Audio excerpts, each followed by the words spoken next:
Okay, so let's jump into some basic definitions of the problems that we're going to be solving through hypothesis testing.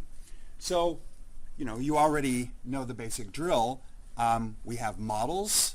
Now we're going to specifically use the word hypothesis for our individual models, and we want to test them probabilistically through observations.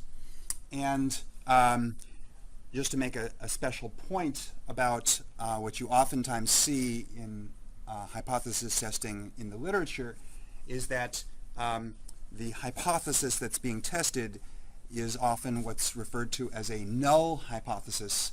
In other words, that the observations simply occurred by random chance.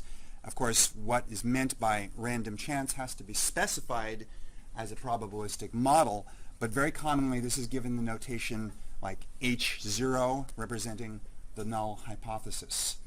And obviously we're going to test such a hypothesis using actual observed data.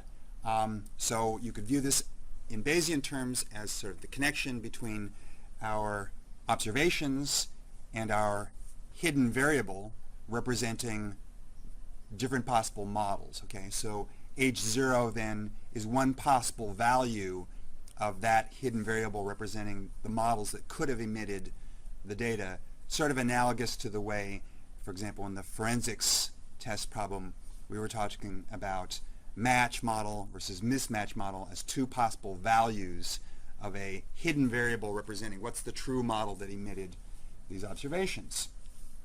And of course, as in Bayesian terms, the connection between our hypothesis and our observations is the likelihood function, the probability of the observations given the model.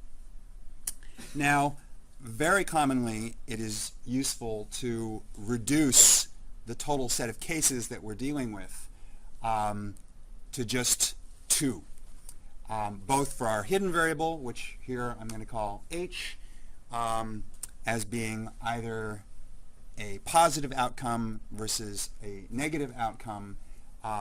So we've seen an example of that previously in our disease test, right, where disease was the hidden variable, and either you have the disease, we called that D+, or you don't have the disease, we called that D-. And then there was an observable, which was also reduced to just two possible states. We called that observable a test, and it had two possible values, a positive test value versus a negative test value, and commonly, the positive test value indicates positive hypothesis outcome, okay? So we now want to ask, in this simplest possible, just two-valued case, basic parameters for measuring accuracy. So these are oftentimes referred to as false positive, false negative rates, etc. And I want to draw your attention very specifically to the issue of the direction or order of the conditional probability.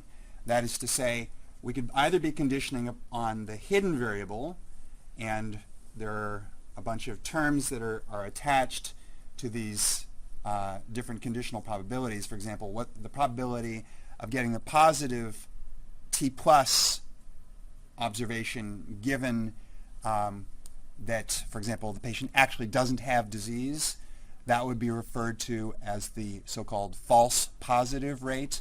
In other words, you got a positive test result, but it's misleading, because in reality the patient doesn't have the disease, okay? You can also obviously have the reverse situation where the patient actually does have disease, but the test fails to call it. It's referred to as a false negative rate. And I also want to really emphasize the opposite direction, the probability that the patient actually does not have disease, given that the test gave a positive test observation. This would be referred to as a false discovery rate. Okay? So clearly false positive rate, false discovery rate are connected through Bayes' law, but they are converses. They're not the same thing, right? Okay.